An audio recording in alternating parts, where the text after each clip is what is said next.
Welcome. You are about to take a journey to a place of the divine love within with Deborah Beauvais on the Love by Intuition show. For the next hour, allow her to prepare you in becoming a magnet for a profound love-infused relationship by identifying and focusing on solutions through love. Awaken the light within and let your essence shine.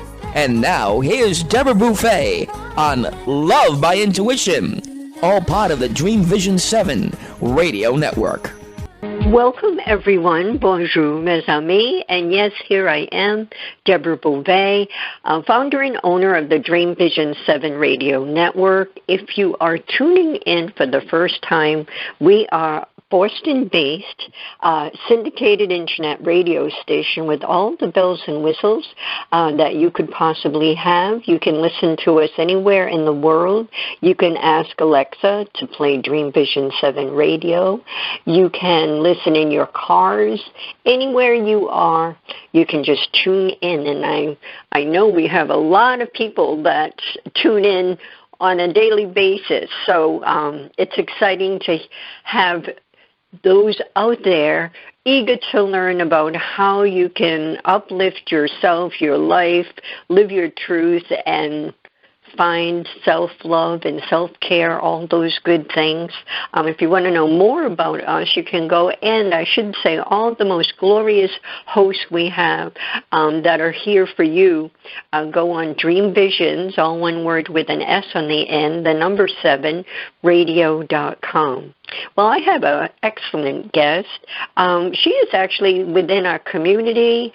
She is friends with Mark O'Brien, Teresa Velati, Kat Cannabis, all of in that community, because she is a journalist and an award-winning one as well. Her name is Gina Mazza. She is a word provocateur and creative muse. She's an award-winning journalist, as mentioned, poet, author of 4 books. She runs a company that helps other writers bring forth their creative expressions. She has worked with all kinds of people and levels, and she's an entrepreneur. She's everything that you could ever want. And she even has danced in her lifetime. She was a dancer. So I love how she brings in the arts and the creative juices of business, because all our businesses should come from a place of love and wanting to make a difference in people's lives. And that's really one of the key pieces of being on the earth. So without further ado, Gina, welcome to the show. Hi, Deborah. Thank you so much for inviting me on. I really appreciate it. You're welcome. And I've just seen a lot about you here and there, and I was like, you know what? Gina needs to come on the Love by Intuition show. Oh, I'm glad I'm here. Yes.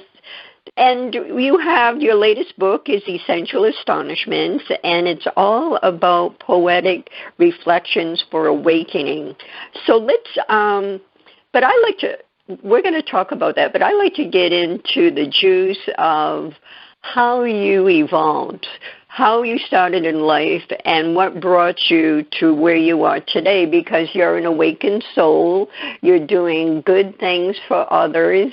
You have quite a vocabulary, and working with everyone from politicians to conscious individuals. So not that a politician can't be conscious, because they could, but you know what I mean. Yes. Yes. What I call is awakened consciousness, and certainly at every level there are people that are awakened. So tell us a little bit about your journey, how you got started, and when did you wake up? Well, I think like a lot of us that are incarnated on the planet at this time right now, a lot of us are old souls. I think that we're intentionally here at this time for a great purpose. And not that every generation isn't important, but I do think that this is a particularly potent time in our human evolution. And and I happen to think that we chose to be here, whether we're enjoying it or not. Yes, I agree.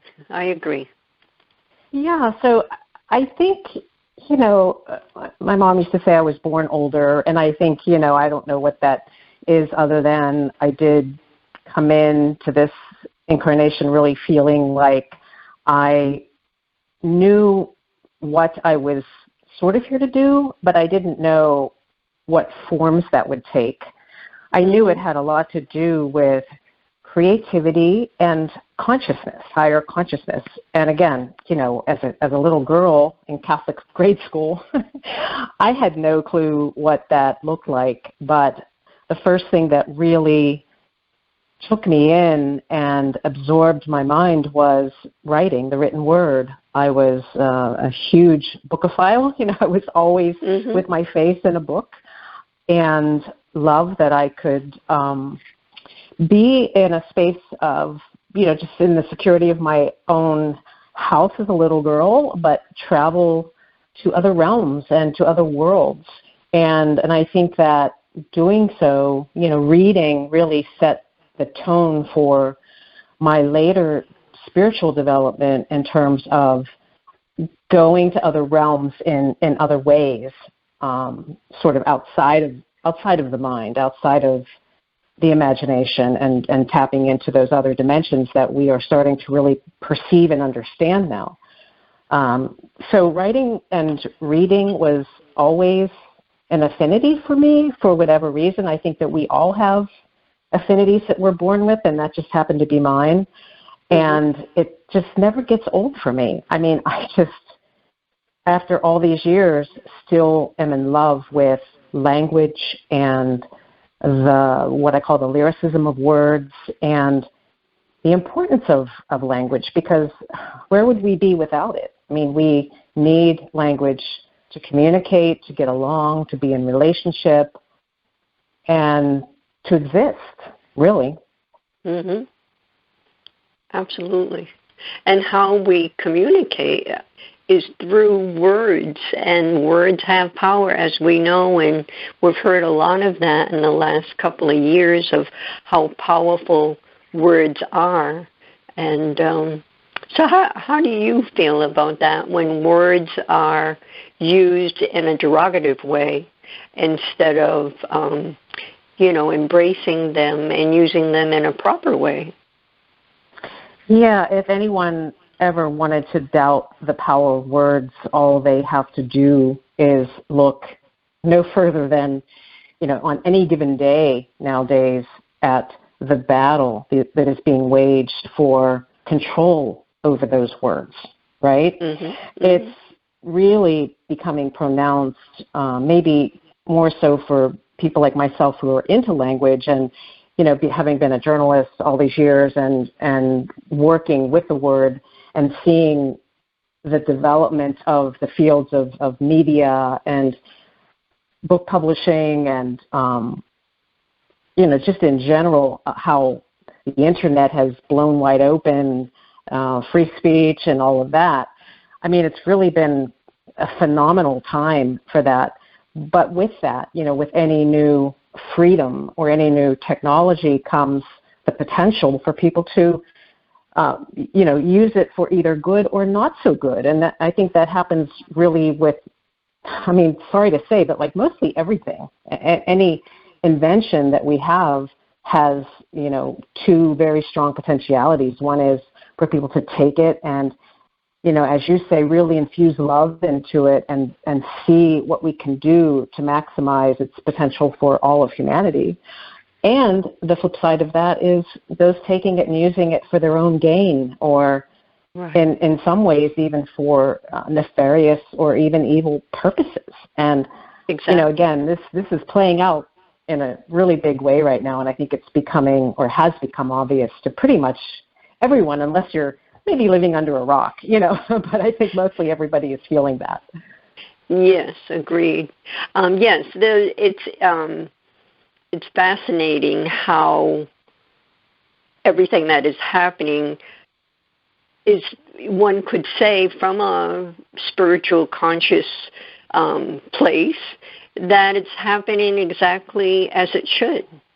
And I agree with you with it shows human nature, what happens, whether it's a new program that's implemented or a new policy, whether it's at the level of where you work or in the government.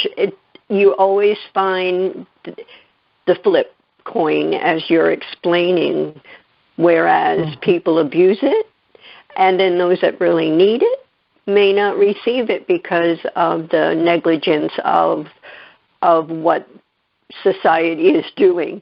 And it's interesting to ponder about it, because you wonder, how do people accept that that's their actions and it's okay?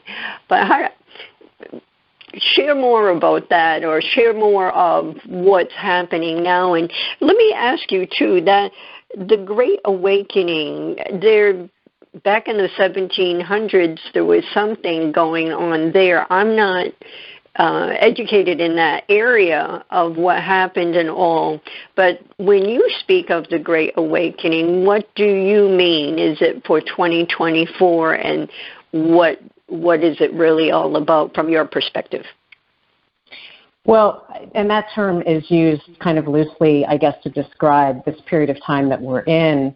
Again, many of us, certainly many in my network, in my community, who are into the spiritual nature of reality, have been sort of talking about this since, I always joke that it was before the time of the harmonic convergence back in either 1985 or 1995. That was a big deal. And then we had 2020, and then we had 2012, right? There was a lot of the Mayan prophecies came into play.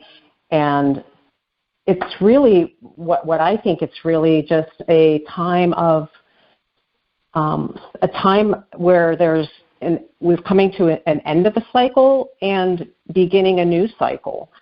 It's almost like a paradigm shift is what I sense it to be. And it's positive in the sense that we're on the verge of sort of up-leveling our way of being human, or our way of being in the world. If we're meant to stay here, we're going to evolve into a higher way of being, and let's hope and pray that is with more compassion, more acceptance, more tolerance, more love, and all of those qualities that you talk about and all your guests talk about on the show. But yeah, I think it is. I sometimes look to ancient prophecies, biblical prophecies, seers who talk about it, astrologers, especially in the Vedic astrology world that is more predictive, that talks about, astrology to me is the science of cycles, right? And so we are just happen to be living at this time where we're coming to the end of a major cycle. Not just in our humanity, but I feel in our country as well, in the United States as well. And so, yeah, I think that is why there's a tension that's sort of arising, and more of the polarization that we're seeing. And as you said a minute ago, yes, language is, I happen to think that words are sacred, in the sense that in the beginning was the Word, and the Word was God, right? It's to me, it's very interconnected with creation and creation energy. But at the same time, what we're seeing is the weaponization of words that are used against those who we don't agree with. And, again, it is, I do believe that, I always use the sort of the mantra, everything is all right already. And what I mean by that is that I do think that this is happening for a great purpose. And if we're able to kind of scale up and look at the 30,000 or 50,000 foot view of what's happening and not get mired down in the infighting that is happening, that it's clear to see that bigger purpose and not play into the lower level games that I feel are being played right now amongst different factions of society and different parties in the political realm and different cultures around the world. And I mean, look at the world right now. There's just war happening everywhere. It's crazy. Really a time of great tension. Right. But and you make such good points. We're at a place where I think each individual that is aware of what may be happening has to make a choice. They need to make a choice. We all have to make a choice. What path do we want to go down? And is it a path that God would go down? Or, and if you can't say that in a full respect, then maybe you're on the wrong path. But we need to, for all the things that we need for every day, that's the earth things. We chose here, and we all need to survive. We all have a mortgage, an electric bill, and all of that. But if everyone could just stop and come from a higher perspective and look at what they're doing, look at what they feel inside and what they're contributing or not contributing to. Is it equality, or is it something that you're just thinking of yourself? And those are things that can be changed when you become aware. And, I always, I have to say this even though it's radio, I always find it fascinating that people will follow someone. I think of the Jones situation, but they will follow someone with thinking that they're safe because they may be French or Yugoslavian, and they feel as though they're safe, but they don't realize that there are people that would attack anyone. So no one is safe until we all come and resonate from a place of love and community and equality. It's a time where women really need to rise up before everything is taken away. But these are all thoughts and things that we learn and see, and then we make a choice. Let's everything that happens, even in the course of a regular day, rise up and think from a higher perspective. What is really going on? And all these things are happening just as they should, so that we can make our choices and hopefully go down the path of love for all. And it starts with love for self. Yeah. Yeah, that's so true. And you make a really good point that it's, we're not going to get to that realization. I was just talking to someone earlier today about the work of Dr. David Hawkins and his scale of consciousness and how, as you evolve to these higher levels of consciousness and you move through fear and hate and guilt and passivity up to acceptance and hope and love and compassion, when you escalate up to those higher levels of frequency, you necessarily start thinking about the other. It's not so much about yourself anymore. And it's been said, that his work, Doc Hawk's work proved this out, and others have been talking about this too, that we are most probably evolving in, upscaling in consciousness. We're becoming more aware. It doesn't look like that right now on the surface, but I would propose to say that it's, always darkest before the dawn, right? So I think that we are on the verge of moving into a place where we're thinking more about the we than the me. And I think that happens on two levels. One is, and I'm sure you agree with this as well, and many in our community here would agree, that we are creating our own reality, right? Like, we have we have thoughts that manifest into words, that manifest into deeds, and those play out on the 3D scale. And so if we don't like something, then we only have ourselves to look at because we created it. We're creating what is happening right now. At the same time, I feel like there is, on the spiritual level, not a predestination, because it has nothing to do with religious teachings. It has to do with what is meant to, how we're meant to evolve over time, and that it's kind of like, I mean, those of us who have kind of tapped into these higher realms of consciousness and spent some time in there know that, everything's already sort of happened, and we're just playing it out on a human level. We do have free will to do that, but at the same time, there's something greater going on. And again, I go back to my mantra that everything is all right already, because I do feel that, everything is going to be okay in the end, and if it's not okay, it's not the end yet. We're still playing it out. Right. It's an exciting time, and that sounds crazy, but I'm really tickled that I'm actually experiencing and seeing all this change that will, hopefully be to the highest good. Love always wins. Love is all there is, as they say, and love will win. When that will happen, we don't know. And it's definitely a time where,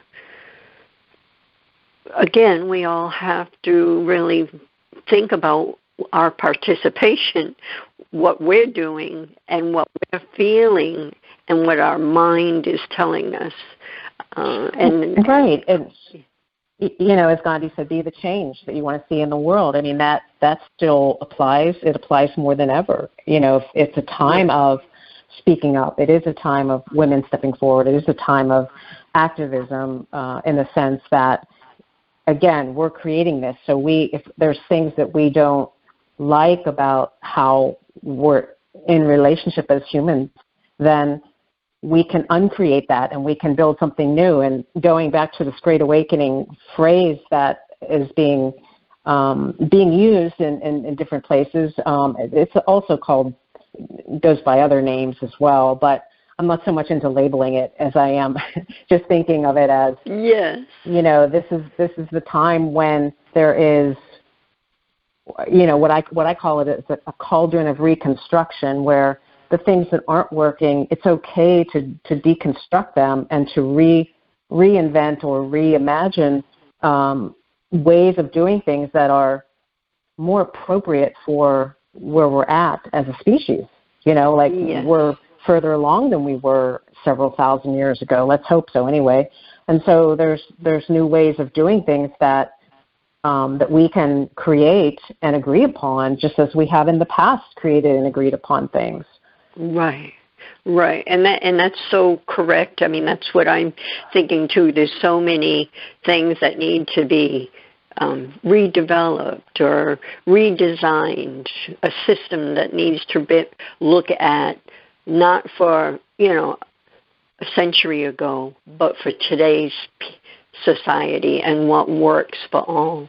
So there's so much work to be done, but we need to, I'm engrossed in our conversation, but we need to take our first break. And everyone, I'll give the number when we come back. So off we go to the break. Thanks, Bob.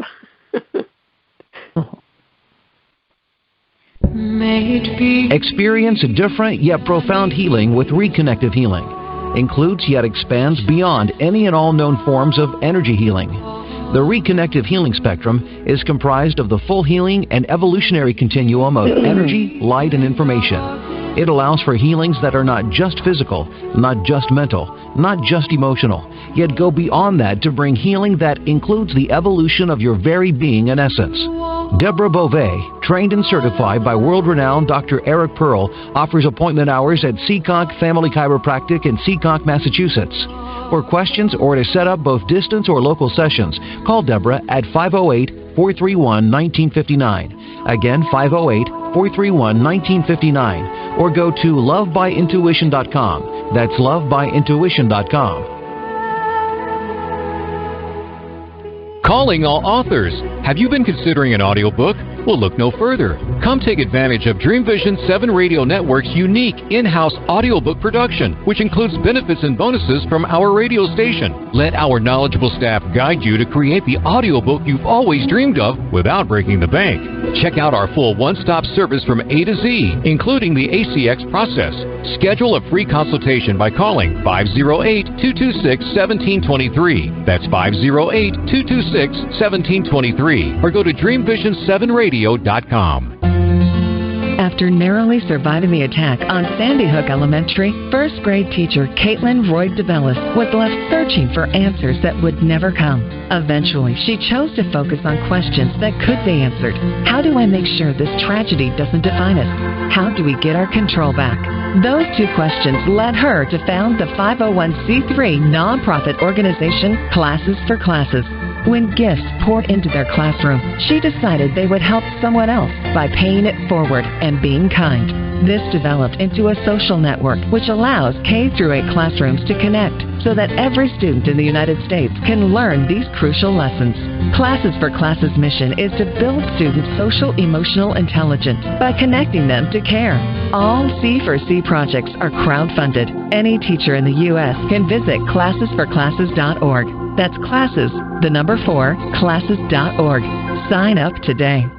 Delight your kids with an enchanting journey by reading the Paper Doll Kids children's book by Deborah Beauvais and Janine Sullivan. There's even a catchy tune, Kids for Love Song, produced by Bob Sherwood and sung by kids just like yours. The story weaves around 7 paper dolls flying around the world doing good deeds as they bring important attention to our endangered animal friends. There's even a magical ring with a universal message. Kids become interested in service projects, action through compassion, and planting seeds that nurture positive change. The Paper Doll Kids and Kids for Love Song are a production of the Kids for Love Project. Get the book now on Amazon Kindle and the song on CD Baby or iTunes. This is Dream Vision 7 Radio Network, uniting mankind with universal love. Our shows are created from the heart, bringing each listener to a place of divine enlightenment. Breathe, relax, and enjoy. Let life flow. And we are back. And if you'd like to call in, Bob is in the house. We'd love to hear from you. Have a comment or a question for Gina or I. Our number is 833-220-1200, 833-220-1200. And my guest today is Gina Mazza. And to get in touch with her, go on her site. It's GinaMazza.com, Mazza, M as in mother, A as in apple, Z as in zoo, another zoo, and an A as in apple.com. And her books, you can get them right on her site or anywhere you're purchasing books. And we're going to maybe not write this segment, but the last segment, we'll get into essential astonishments, and there's a poem in there that I really enjoyed. There's so many of them in there, but it's the type of book where you can just pick out a page or two and set your day. So welcome. We'll continue, Gina. We're talking about, for those if you've just tuned in, we're talking about the great spiritual awakening that is happening with our human race today. We're talking about her book, purpose, all the things that are important to find a purposeful life and live from your truth. And when you're living from your truth, everything starts to, you feel, we're all guided, and we all have angels and guides to help us. And the more you become awakened and pay attention, I had a couple of things happen just recently that I was like, oh, thank you, because I know that they're there for me.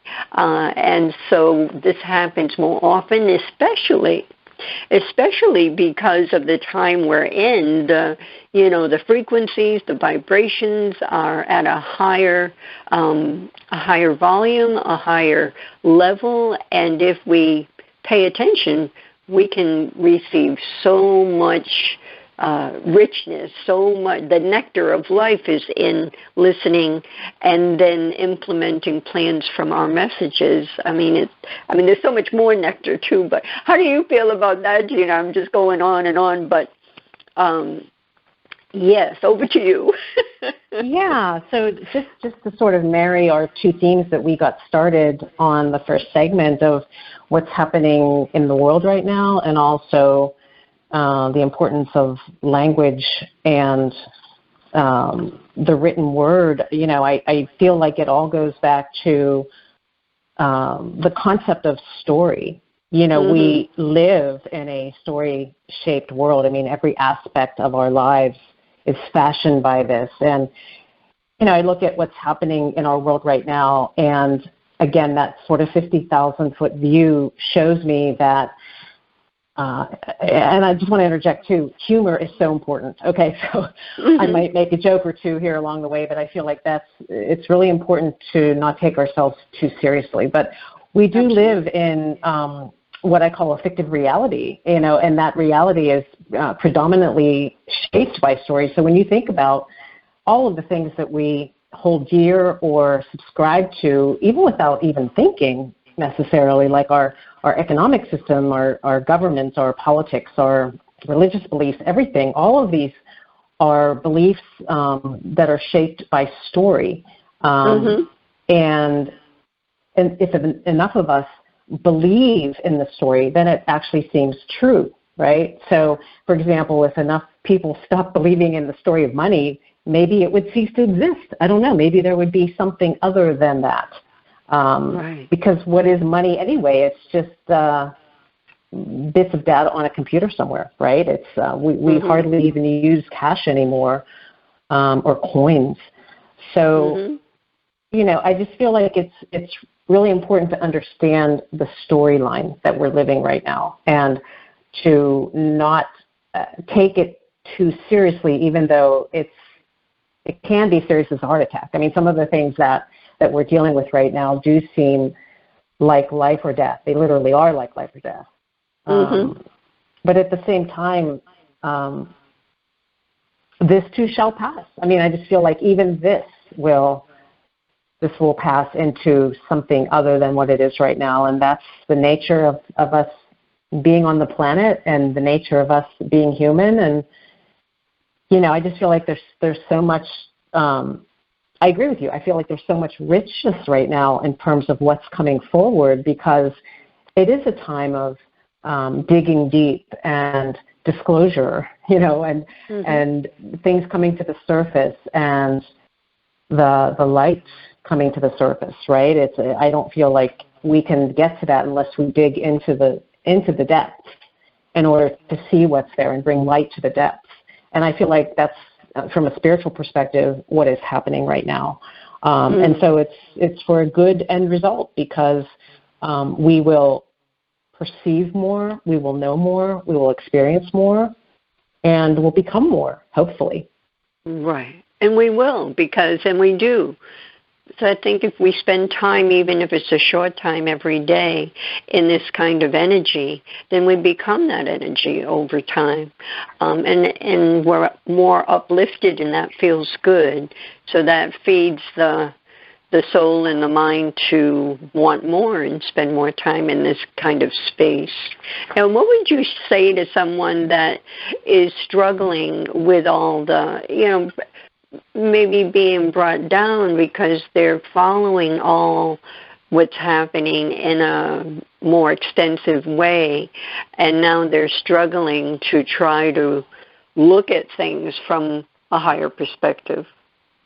Yeah, that's a really important question, and I do feel like those of us who have been onto this for quite a while, that have, as I say, taking the shrapnel on the front lines of this awakening period, and really feeling almost the trauma of that, because there is a lot that is happening in the world, and as empaths, we absorb that, and it can become very disorienting and very dysregulating to our systems, for sure. Mm-hmm. And I feel like I'm finally, after many years, I'm sort of out on the other side of that. I'm better able to handle it, and that's important too, because I want to help others who are, and I see others, other friends and people in my network that are just now waking up to sort of what's really going on, and they're mortified, and they feel scared, and they don't know what to do. And so the more I can be in a healthy, balanced state to help others, the better off we'll all be, right, if we can all do that. So what I like to tell people to do first and foremost, and really it's not even first and foremost, it's everything. It's everything, to be able to go inward, to just be able to strengthen your connection, your internal connection to yourself, to Source, to God, and work on feeling really solid in your core. And so what does that look like? It can be a meditation practice, or walking in nature, or getting away from your devices, just turn everything off, unplug, and sit in silence. Maybe you are into the creative arts, so maybe it's you're painting, or you're doing something that relaxes you, that kind of gets you out of that mentalization that you're in, and allows you to just kind of feel more free, like you're freeing up space in your mind for more positive inspiration and guidance, higher guidance to come in. And so working on feeling really solid in your core is super important, because I think we're easily thrown off balance when we're always outwardly focused all the time. And we start feeling like, life is happening to us and not for us. So, and the time to really work on that balance, to work on that inner peace, is when things aren't in a chaotic state. So if you want to think of it as your spiritual prepping, right? When you're doing this work of just being, turning off all of the devices and all of the social media and all of the voices out there that are telling you or trying to tell you what is really happening, and just work on, being clear. I like to call it the PVC pipe. It's that clear channel to the divine, and just ask, what is it? What is the truth? What is true? What is real? What is not real? And of course, that will permeate down through all of your senses as well. So, you'll have a visceral response in your body, if you're in tune with your body, about something that feels right or doesn't feel right. And that's our intuition, right? That's what we're talking about here on your show. So it's the strongest, most powerful, and clearest gift that we have is our own intuition, our own instinct. It's more powerful than any voice on the outside telling you what is right and what is wrong. Right. And you can receive messages from yourself or feeling. A lot, as I've said before on radio, I become nauseous if I'm, and I can be fine. And then if I'm in a situation or something I'm trying to figure out, if I listen to my intuition, I will know that I am not on the right path of my thought process, because I'm feeling nauseous. And then when I shift, it goes away. So those are things that happen to all of us. Instead of being a little nauseous, maybe you have a little itch. I don't know what it may be for everyone else, but your intuition communicates with you. And if you don't listen to it, what happens is you find yourself on a different path, and it can even be in a dangerous way as well. So I agree with you. The intuition is spot on. It does not lie, and it's a perfect compass, as one would say. So let's start talking about your book, and we have a couple of minutes. So I wanted to ask you. You've written a number of books. What drove you to write this particular book of poetry?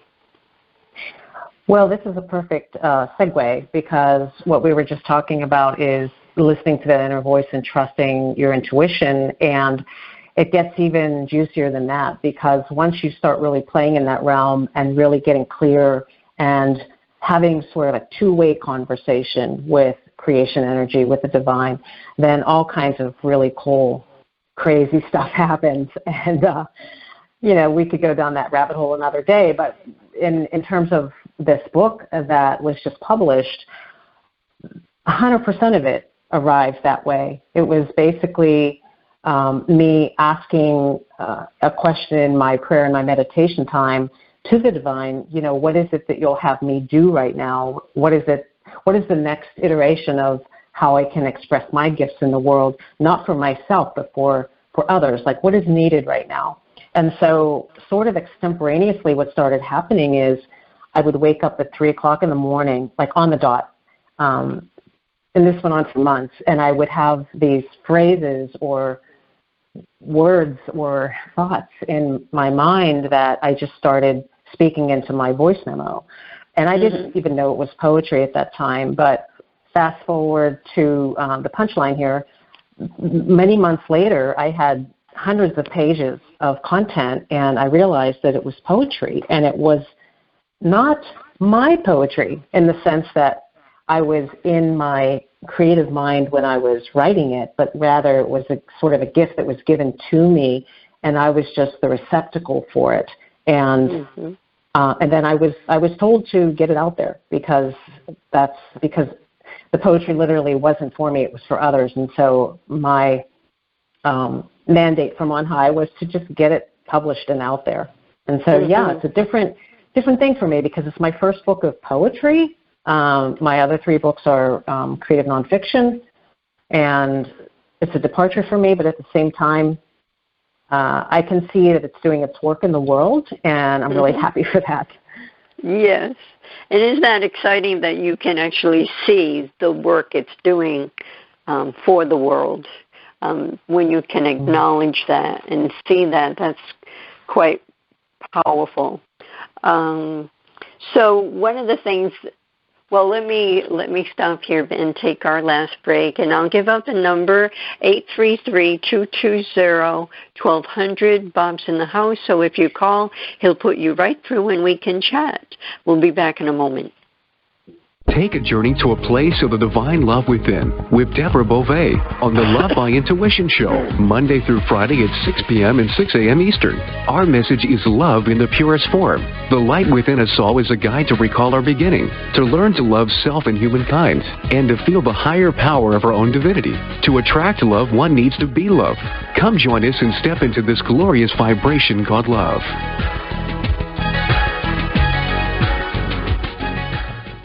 Delight your kids with an enchanting journey by reading the Paper Doll Kids Children's Book by Deborah Beauvais and Janine Sullivan. There's even a catchy tune, Kids for Love Song, produced by Bob Sherwood and sung by kids just like yours.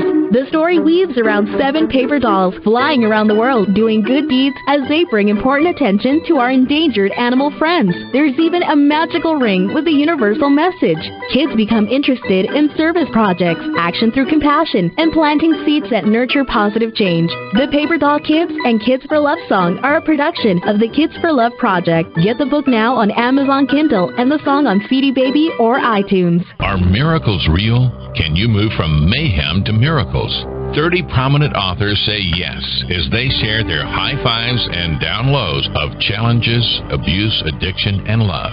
Experience hope, the magic elixir of miracles, through the personal stories of New York Times best-selling authors James Redfield, Dr. Bernie Siegel, Sister Jenna, Reverend Temple Hayes, and many more. If you like bestsellers, chaos to clarity, and crappy to happy, you'll love crying and laughing through mayhem to miracles. Sacred stories of transformational hope. Available now on Amazon and in bookstores worldwide. It's a child's job to play, to learn, and to have fun. It's an adult's job to keep them safe. Did you know that 1 in 4 girls and 1 in 6 boys will be sexually abused before the age of 18? Every day, families enter the Children's Advocacy Center because a child's courage to tell someone what happened to them. Keeping our children safe starts with a conversation. This is Michelle Aranger, Executive Director of the Children's Advocacy Center. Learn more on how to keep your child safe. Visit cacofbc.org. This message made possible by the Fall River Rotary Club. This is Dream Vision 7 Radio Network, uniting mankind with universal love. Our shows are created from the heart, bringing each listener to a place of divine enlightenment. Breathe, relax, and enjoy. Let life flow. If you'd like to learn more, and you should, go to Gina Mazza.com. It's Mazza, GinaMazza.com. On your poetry book, do you have, I'm sure you have more than one, a particular poem that you really love, and would you like to read it? Well, I would love to read the one that you had mentioned really resonated with you, if that's okay. Oh, good. Oh, good. I wanted you to make a choice, but that was one that really hit home for me. Sure. So first let me describe, I call this a book of mystic poetry, and people often ask, what is mystic poetry? And I think of it not just as a subgenre of poetry, but what I call a written receptacle for the most bearable light in the world. It's a language vessel through which love pours. And I happen to feel that more than ever, our world needs these purveyors of the sacred and technicians of the heart. And that's what I feel poets are. And I feel like poets are here for this purpose at this time. And I'm certainly not the only one, writing mystic poetry. So the poem that I'll read, I wanted to also preface it by saying that some of the poems in the book read as though they're being spoken to us directly by the divine. So it's not me speaking, it's the divine speaking through me for us. And this is one of those poems. And I'll read the first line, and then I always have to laugh because the first line is, first of all, the poem is called Stop Being So Human. Stop Being So Human. Mm-hmm. And the first line is, war only echoes incoherence. And what's comical to me about that is, I remember when I woke up at 3 o'clock and had that thought in my head, and it was like, what is this? Like, wow, these are the deep thoughts that I'm having at 3 o'clock in the morning. I have an early morning meeting. Can I just get some sleep, But it was very intentionally coming through me in this way. And it started back in 2018, 2019. So the world was a little bit different back then. We hadn't had COVID and the pandemic and all of these other things that really stopped us in our tracks. And certainly, the world is different now in terms of the geopolitical landscape and what's happening with the different incursions around the world. But at the time, I was really taken aback by that. Like, why am I talking about war and these different subjects that are really heavy, but I just let it roll. And so here is Stop Being So Human. War only echoes incoherence. Why sound the alarm of separateness when I have given you the keys to the kingdom? Next to nothing is yours. These are not possessions. It is all a gift. Cherish and share freely. Be astounded by my abundance, not selfish of it. How can I say this? Stop being so human. Right now, start being that part of you that is eternal. Right now, open the gate inside where grace thrives. Remember your immortality. The way to greatness does not lie on the killing field. Only a fool would shoot off his own leg for $1, yet you do this to my utopia. Seek higher, beyond illusion, beyond being human. You were designed for potential that far exceeds this shallow play. Grow up now to your capacity. Exit the sandbox. You are adults now in this new age. Drink the fine wine of truth. Become drunk even on it. Allow it to shatter your inhibitions. Set aside puppetry. That is for children. If you can split the atom, you can save lives from your own treachery. Read the colors of the rainbow as a scripture and write a new story. Deliverance is up for grabs by those who see brightest. Turn on your inner lamp and light the way. The only true sustainable energy. It can move mountains. Create missives, not missiles. One is magic, the other tragic. That story is badly tattered, like the hem of an outworn coat. Take it off, finally. Take it off. Because once in ecstasy, there is no need for this nonsense. I don't know, that just means so much to me, the words and what I read into it. And isn't it fascinating with poetry that it's unique to everyone's understanding? Well, that is what's so multi-layered and complex about it.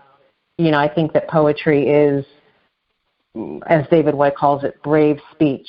You know, it's helping us to overhear ourselves saying difficult truths that we can't retreat from, because a lot of us on a daily basis are, you know, just putting aside or even in denial about some of what's happening in our lives or in the world or the lives of others. But with poetry, it's like you can't hide. You have to, it forces you to seek and embrace the truth and a new awareness of the world. And everybody's interpretation of it is different, and that's what makes it so powerful. Yes. And the it's a call to action, I feel, when reading this. That's one piece of it. When you received the words and put them all down, how did it make you feel, this particular poem? Well, again, you know, it was happening over the past 5 years, and so I was a little bit timid about even sharing the information that I was receiving, because it seemed so in your face in a way, and yes, instructional, but and loving, but at the same time, almost like a parent who's giving you tough love. That's kind of what it felt like to me. And I didn't feel like I was being told that personally. I just felt like, wow, who am I to share these kinds of messages, because people will think it's me talking to them, when really I don't feel that it is. I feel that it is very much coming from a higher source and being utilized for us at this time. And so I was at first very timid about that, but then as I prayed about it and again asked what to do, and again, going back to what I said earlier, the most powerful tool that we have at our disposal is just going within and asking directly to the divine, to source, you know, what is the right next step for me to take. And when and again, that's a whole story in itself, but I was basically told to get over myself and just put the information out there and don't worry about the consequence, because it's all being done in love and for love. And you felt that while you were collecting all these verses, you felt the love, right? I'm assuming you did. No, talking with you and feeling your energy, I just feel that you felt the love and you trusted to go forward and put this out? Yeah, I mean, back to David Hawkins' scale, the very top level of consciousness, I would say that love is at the top of that scale, so I would say that as I was working on pulling these together in book form, and again, I didn't edit them either. They are pure, like how they came out, and that's what it's in the book. I felt an increase in my frequency, almost like the experience of reading other really powerful, maybe a sacred text or something where you're reading it and you feel like a spark goes off in your head and you feel like you understand a concept that is indefinable or incomprehensible. All of a sudden you understand it.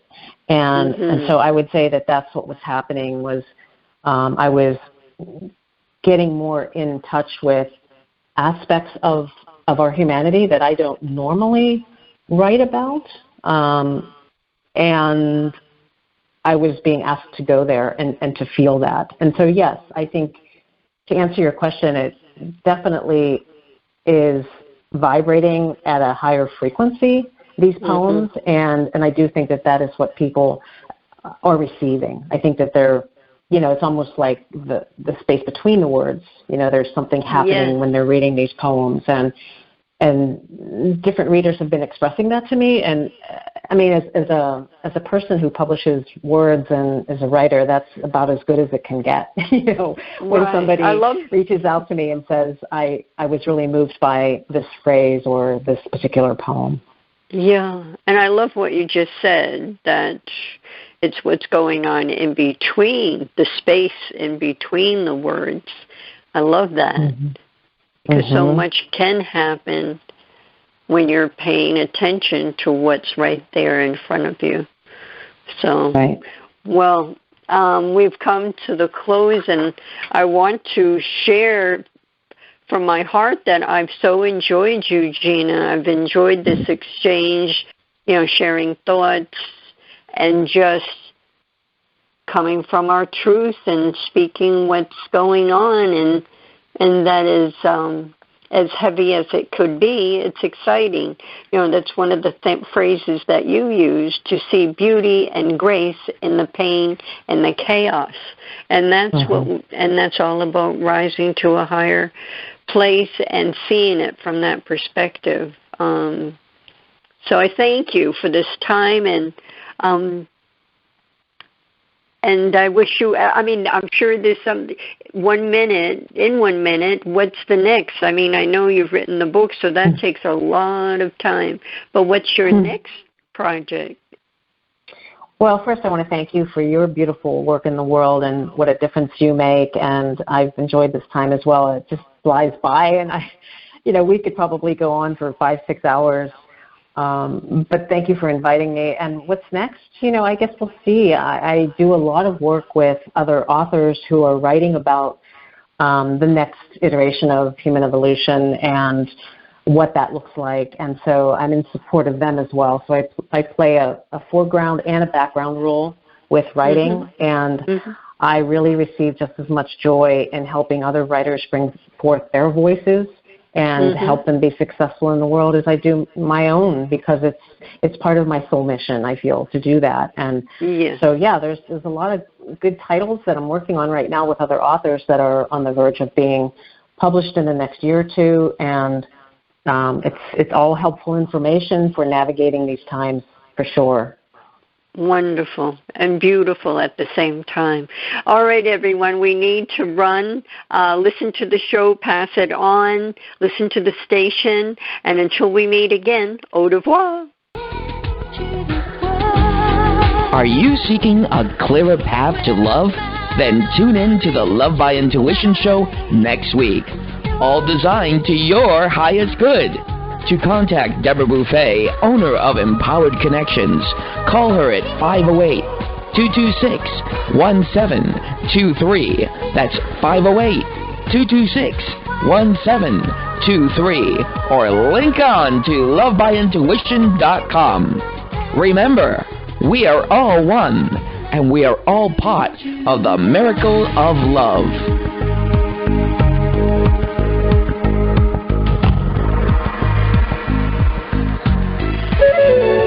This is Dream Vision 7 Radio Network, uniting mankind with universal love.